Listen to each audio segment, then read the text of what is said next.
Millions of people across the world have stable homes, but for refugees, home is far more complicated. In the Dadaab refugee camp in Kenya, shelter is more than a roof over one's head. It's a place where people create meaning within uncertainty. In her book, Architecture of Migration, The Dadaab Refugee Camps and Humanitarian Settlement, author Anorda Ayer Siddiqui details how architecture is a foundational part of shaping topics such as homemaking, domesticity, and shelter, and how topics such as gender roles, government regulations, and economics influence these practices. Here, domesticity, the concept of creating a home for oneself, becomes a way that refugees can make sense of their lives.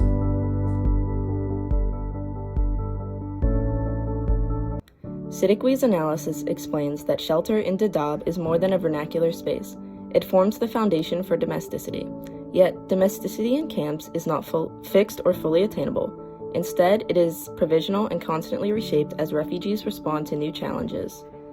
This process creates a paradox, the act of striving towards a sense of home in an environment designed to deny permanence. In this way, domesticity is less about completion and more about continuous adaptation. Shelter thus becomes a threshold rather than an endpoint. It is an opening that allows domesticity to take shape even in conditions of uncertainty.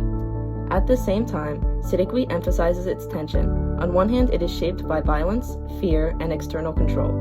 On the other, emerging as a source of empowerment. Refugees transform temporary shelters into places of meaning and community, turning emergency architecture into homemaking. Domesticity is both practical and symbolic. Homemaking represents not only survival but resistance, pushing back against the violence and instability. Dadaab's architecture grows out of crisis. The camps were first established during the 1991 and 92 emergency, and later replanned as authorities tried to stabilize life after floods and overcrowding, such as the IFO-2 extension, intended to move people out of hazardous areas. The built environment was designed to help the people manage the crisis and live, not just survive. There are two concepts that were applied to the creation of these refugee camps. The first was imposed humanitarian standardized aid structures, such as UNHCR family shelters and large WFP storage tents. The second was vernacular architecture, which refers to structures created by the residents of the camps, using materials such as branches from trees, soil, and recycled tarps. Together, these architectural styles supported the residents of the refugee camps, allowing them to thrive in harsh living conditions, transforming spaces of crisis into workable homes. Foucault's theory of biopolitics helps us understand how modern power decides who lives and who dies, and who thrives.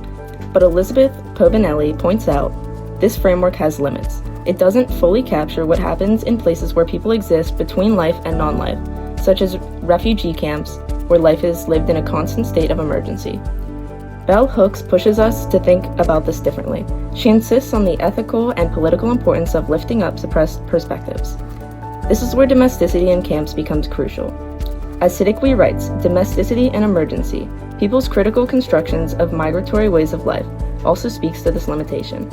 In other words, homemaking in these spaces is not just about survival. It's a way of creating meaning and stability in environments that are deliberately designed to deny permanence. Self-help housing models, first developed in 1960s and 1970s, encouraged refugee participations in constructing their own shelters. These models sought to grant greater control over the land, design, and building processes. As implemented in Dadaab, Siddiqui describes self-help as tenet of humanitarian emergency relief and a cornerstone of political economic development. In 1980s, refugees began to be academically studied, and many debates about humanitarian practice began to consolidate. Humanitarian organizations turned to architects and planners to assist them in camp design, and the idea of self-help housing gained traction. Over subsequent decades, multiple architects collaborated to produce humanitarian knowledge relating to the construction. The publications by these professionals, many of which encouraged the use of self-help housing, had great impacts on humanitarianism as it globalized and standardized. While self-help housing promised autonomy, it also revealed limitations. Refugees often lacked consistent access to technical training, appropriate materials, and structural support. which resulted in their houses not being effective in actually sheltering them. If a camp is stationary, there could be more opportunities for architects and planners to assist the refugees in designing efficient, effective, and structurally sound shelters. The increased help of professionals would improve shelter conditions in refugee camps. Although Siddiqui makes a compelling argument about the productive dimensions of shelter in Dadaab, it should not be understood as an absolute truth. While people in crisis often develop strategies to survive and adapt, this resilience comes with severe physical and psychological costs. In Miriam's diary, she states, "Women and girls come to the center for many different reasons. The camp is not an easy place to live. There is a lot of domestic violence, early or forced marriages, girls are denied education, and there is sexual assault. With a lack of true home and high violence, development and even knowledge are stunned by this fear." Siddiqui talks about how the Dadaab refugee camp was planning an expansion, IFO2. She continues by stating that humanitarian, non-governmental organizations had actually attempted to provide bids for the new shelters. However, the Kenyan government has denied these bids in an attempt to use instability as a tool of control. Permanence is stability. Stability is a weakness. But this shouldn't be the cost for development. Knowledge and development cannot come at the cost of women's safety and dignity. In conclusion, Siddiqui's architecture of migration argues that shelter in refugee camps such as Dadaab is more than a physical structure. Refugees are constantly adapting and creating meaning in spaces that were never meant to be permanent. Siddiqui shows us that shelter in Dadaab is not an endpoint, but a threshold, a space where refugees negotiate instability to create meaning.